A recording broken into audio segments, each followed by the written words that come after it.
DElEd के प्रथम semester में उमेश कुमार पटेल सरस्वती देवी ग्रुप ऑफ कॉलेज के इस प्लेटफॉर्म पे आपका स्वागत करते हैं। देखिए, शिक्षण अधिगम के इस आज के जो चैप्टर है इसके अंतर्गत जो है शिक्षण की वास्तव में क्या क्या अवधारणाएं हैं, इस पे हम लोग आज चर्चा करेंगे। शिक्षण वास्तव में कहा क्या किसे जाता है, इस पे हम लोग बात करते हैं। सबसे पहले देखिए, सबसे पहला बात तो ये समझना है कि शिक्षण कहते किसको हैं।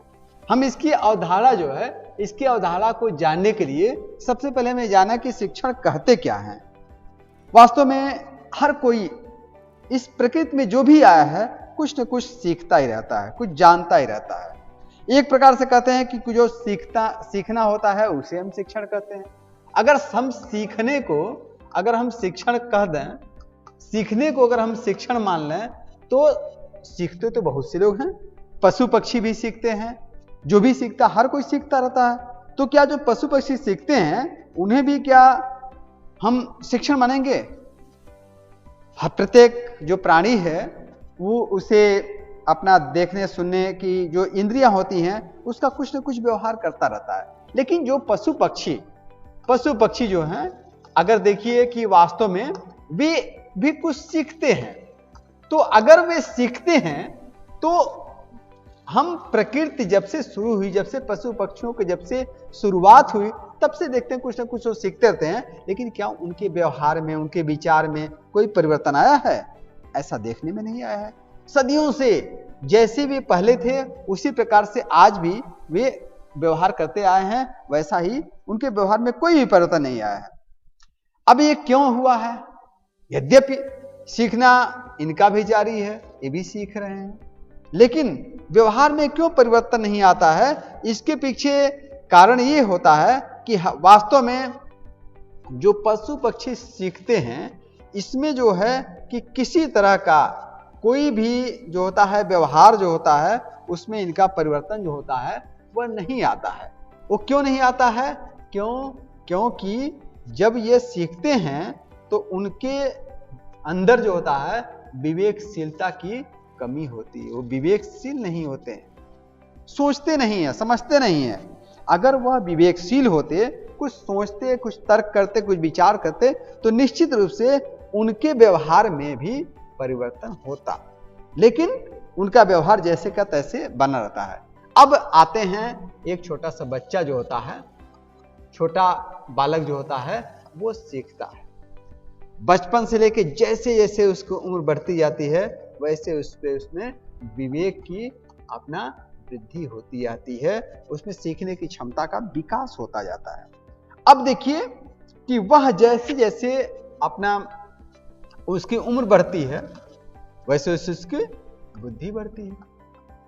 जैसे जैसे बुद्धि बढ़ती है उसके भीतर विवेक का सृजन होता है, तर्क की बातें आती हैं उसके भीतर, ये सारी चीजें उसमें होती हैं। इस प्रकार से यह माना जाता है धीरे धीरे एक समय आता है, वह देखता है कि क्या उचित है और क्या अनुचित है।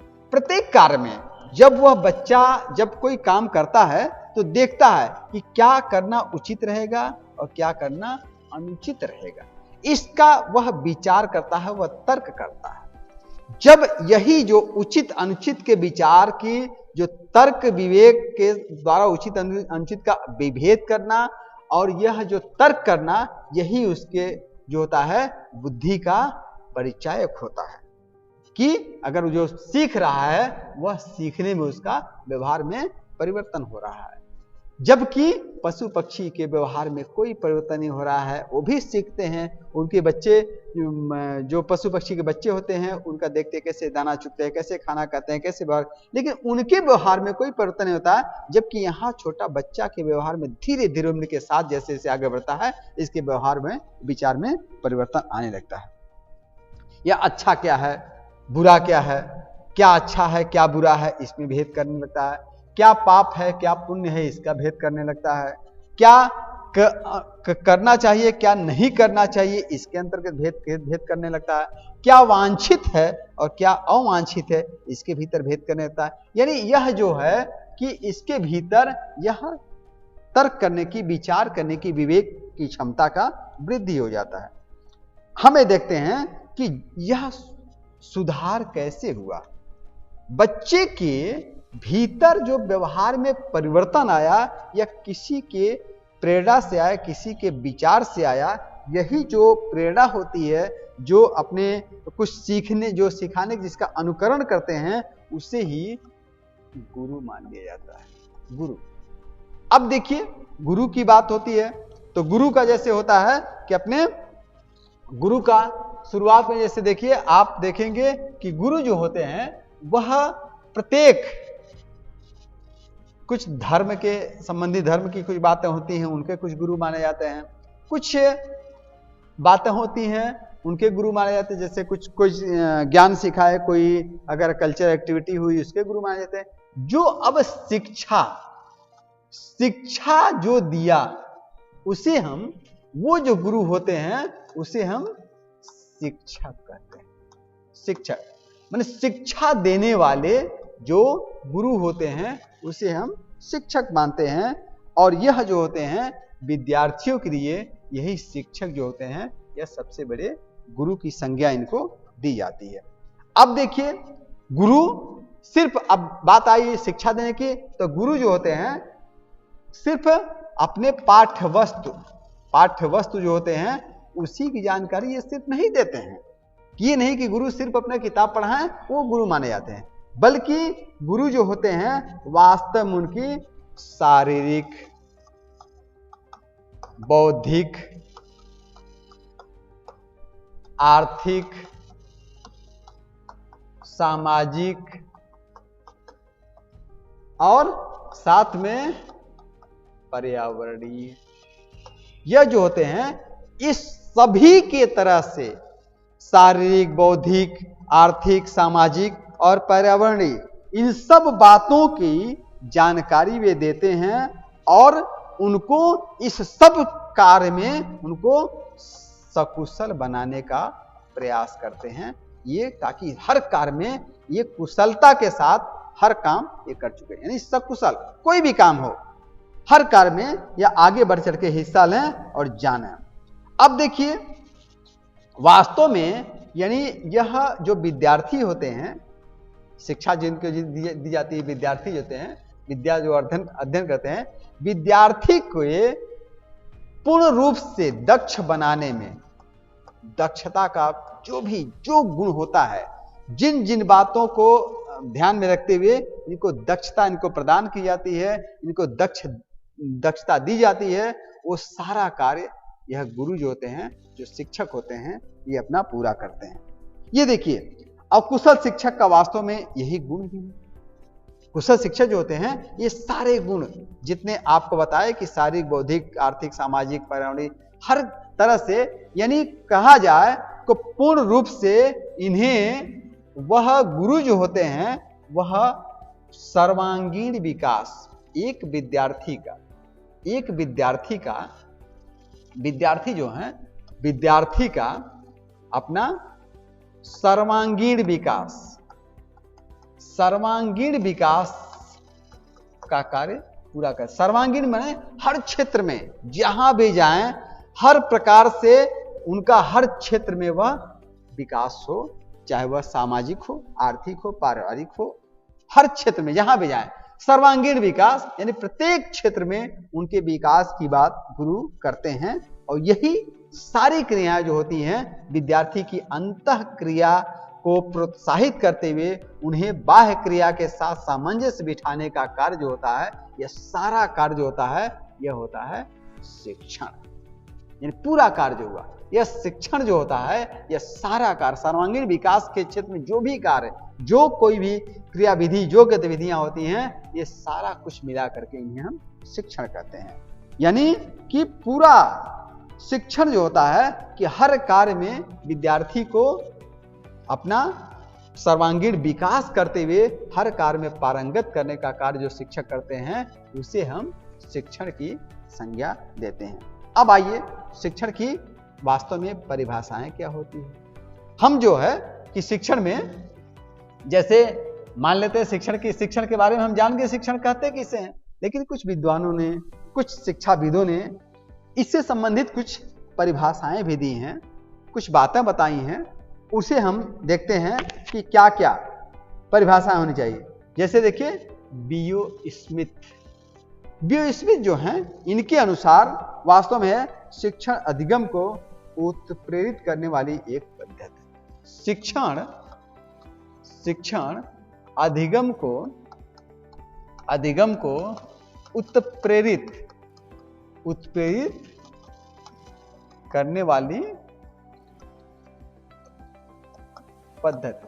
यानी यहां बीओ स्मिथ क्या मान रहे हैं कि जो शिक्षण जो है वह अधिगम यानी वही जो सीखते हैं उसे उत्प्रेरित, मतलब विद्यार्थी को उत्प्रेरित प्रेरित करें, उसको सीखने के लिए जो काम करें उसकी एक ये पद्धति है। ये बात होती है। एक और इन्होंने बात ये कही है, दो परिभाषा इन्होंने दी है। एक और परिभाषा इन्होंने दी है कि शिक्षण एक उद्देश्य निर्देशित क्रिया है। शिक्षण जो है, शिक्षण एक उद्देश्य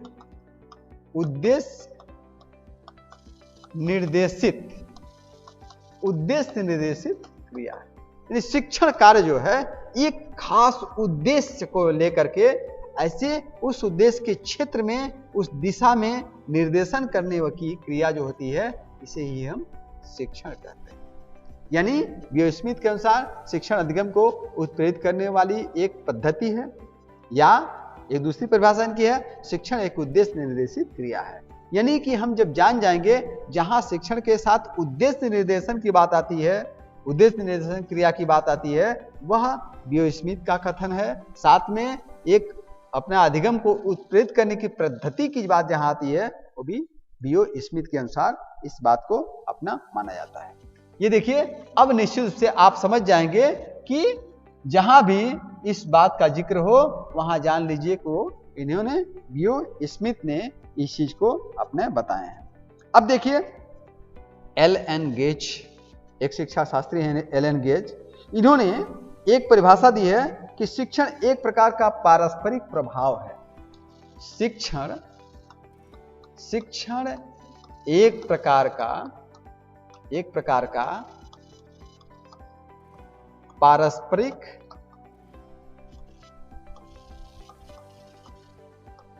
प्रभाव है जिसका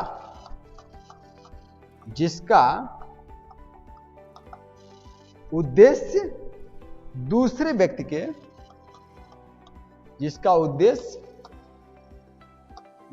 व्यक्ति के व्यवहारों में वांछित परिवर्तन लाना है। अब देखिए इनका एलन गेज के अनुसार शिक्षण एक प्रकार का पारस्परिक प्रभाव, माने शिक्षण क्या है, एक प्रकार का पारस्परिक माने आपस में समझने का, एक दूसरे को समझने का प्रभाव है, जिसका उद्देश्य, इसका उद्देश्य क्या होता है कि दूसरे व्यक्ति के व्यवहारों में वांछित परिवर्तन लाना है। अब देखिए शिक्षण एक प्रकार का पारस्परिक प्रभाव है जिसका उद्देश्य दूसरे व्यक्ति के व्यवहारों में वांछित परिवर्तन लाना है। अर्थात यहां दूसरा व्यक्ति जो है, दूसरा व्यक्ति ये होता है वास्तव में विद्यार्थी। अब क्या करता है, ये पहला व्यक्ति शिक्षक हो गया, दूसरा व्यक्ति हो गया विद्यार्थी। इस विद्यार्थी के व्यवहार में जैसा शिक्षक चाह रहा है उस प्रकार का वांछित रूप में जैसा शिक्षक चाहता है उसके वांछित व्यवहार जो है उसमें परिवर्तन कर दें। यानी विद्यार्थी के व्यवहार में जहां शिक्षक चाहे परिवर्तन कर दे, ये मुख्य रूप से शिक्षण का मुख्य रूप से यह प्रभाव होता है। यह एलन गेज के अनुसार यह परिभाषा है कि जहां शिक्षण के क्षेत्र में जो होता है कि अपना पारस्परिक जो प्रभाव होता है और वह एक दूसरे का जो शिक्षक होता है वह अपने विद्यार्थी के व्यवहार में परिवर्तन अपना लाता है, ये होता है उसमें। अब देखिए एक है शिक्षा Shastri BF. Skinner. BF. Skinner ने कहा है कि शिक्षण पुनर्बलन की आकस्मिकताओं का क्रम है। शिक्षण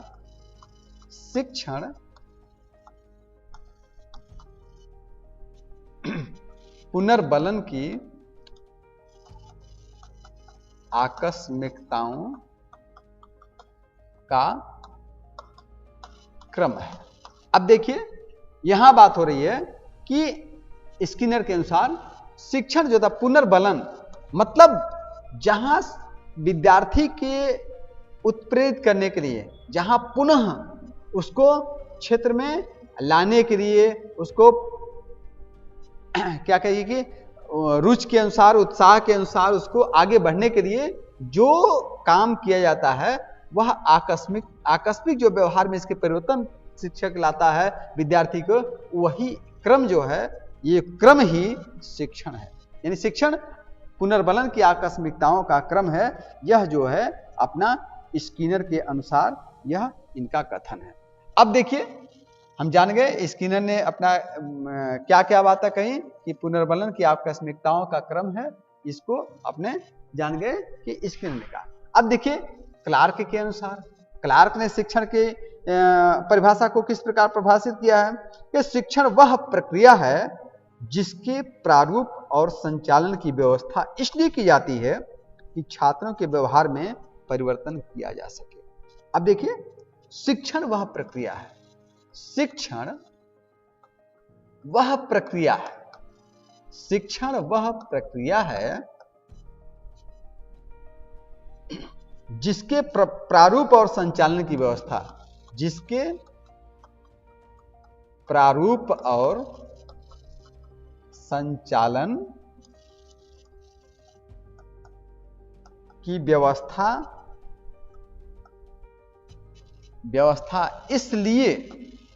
इसलिए की जाती है, इसलिए की जाती है जिससे छात्रों के व्यवहार में परिवर्तन किया जा सके। अब देखिए क्लार्क महोदय ने इतनी अच्छी बात बताई कि शिक्षण वह प्रक्रिया है, वह प्रक्रिया है शिक्षण को कहते हैं जिसके प्रारूप में, मतलब उसका प्रारूप है और संचालन, माने जिसके प्रारूप और संचालन की व्यवस्था में, व्यवस्था इसलिए की जाती है, इसलिए व्यवस्था की जाती है शिक्षण की व्यवस्था ताकि छात्रों के व्यवहार में परिवर्तन किया जा सके, छात्र का जो व्यवहार है उसमें परिवर्तन किया जा सके। इसलिए ये सारी जो है कि प्रारूप और संचालन की व्यवस्था की जाती है। यानी शिक्षण वह प्रक्रिया है जिसके प्रारूप और संचालन की व्यवस्था इसलिए की जाती है कि जिससे छात्रों के व्यवहार में परिवर्तन किया जा सके। देखिए कितनी अच्छी बात बताए कि किसी भी तरह से छात्र के व्यवहार और विचार में जब परिवर्तन होगा, जब उसके व्यवहार में जब परिवर्तन आ जाएगा, तब ये जान जाइए कि वास्तव में शिक्षण यही अपना होता है। अब देखिए ये अपना क्लार्क के अनुसार ये बातें हो गई। अब आते हैं एक एल.एन. गेज।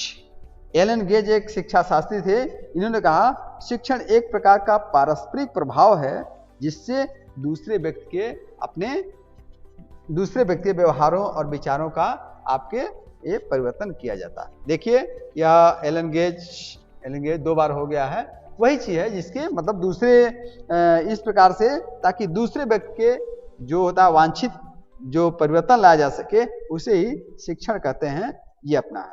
अब आता है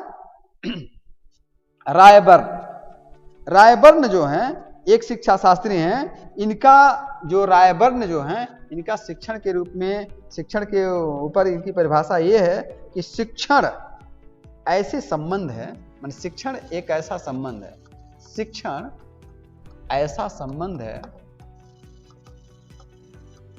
शिक्षण ऐसा संबंध है जो बालक वही छात्र जो होता है, जो बालक की उसकी बालक में वो जो चाहता है अंतर्निहित मतलब जो उसके भीतर की बात होती है, क्षमताओं को विकसित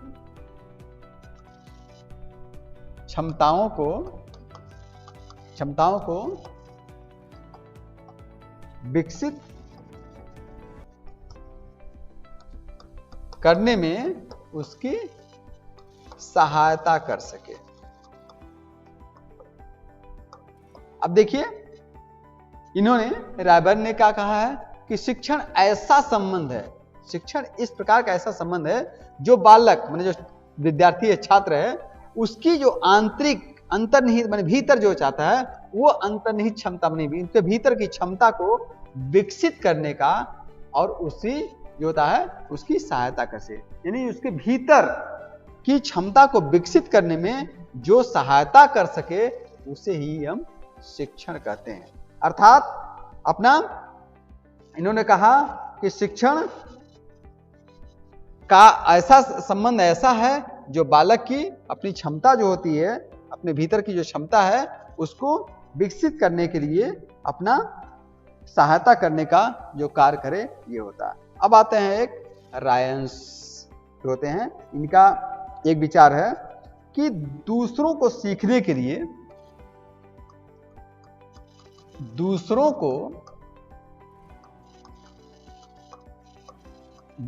को सीखने के लिए दिशा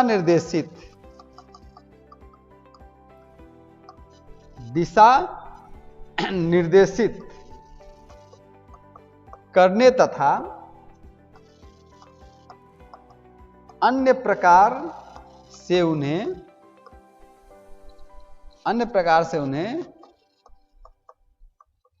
निर्देशित करने की प्रक्रिया को शिक्षण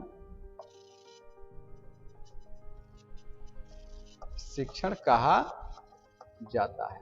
अब देखिए क्या कहे हैं, शिक्षण जो है वो कहे दूसरों को सीखने के लिए, जो दूसरा व्यक्ति सीखे, यानी पहला हो गया कि शिक्षक, दूसरा कौन हो गया, ये हो गया छात्र या विद्यार्थी। दूसरों को सीखने के लिए दिशा निर्देशित करने, दूसरा नहीं, शिक्षक जो है वह छात्र को सीखने के लिए दिशा निर्देशित किया करे और अन्य प्रकार से माने उसके साथ में अन्य प्रकार से उन्हें कदम कदम पे निर्देशित करे, वह जो प्रक्रिया अपनाई जाती है इसे ही शिक्षण कहते हैं। ये इनका कथन है, यानी रायंस का कथन है जो दूसरे के लिए सीखने के लिए जो निर्देशित क्रिया होती है, ये सारी प्रक्रिया जो होती है उसे हम शिक्षण कहते हैं, ये इनका है।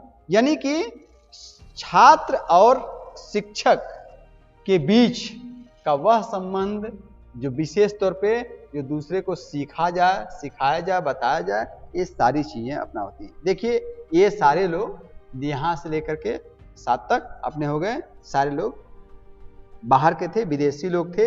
इन्होंने शिक्षण पे अपना इस प्रकार से परिभाषा अपना विचार रखे। अब देखिए एक केपी पांडे अपने देश के हैं, केपी पांडे जी, इन्होंने शिक्षण की क्या बातें कही। इन्होंने कहा कि शिक्षण एक प्रभाव निर्देशित क्रिया है। देखिए शिक्षण जो है, शिक्षण एक प्रभाव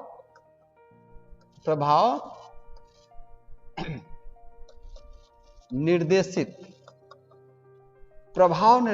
क्रिया है। शिक्षण एक प्रभाव निर्देशित क्रिया है, वह एक विशिष्ट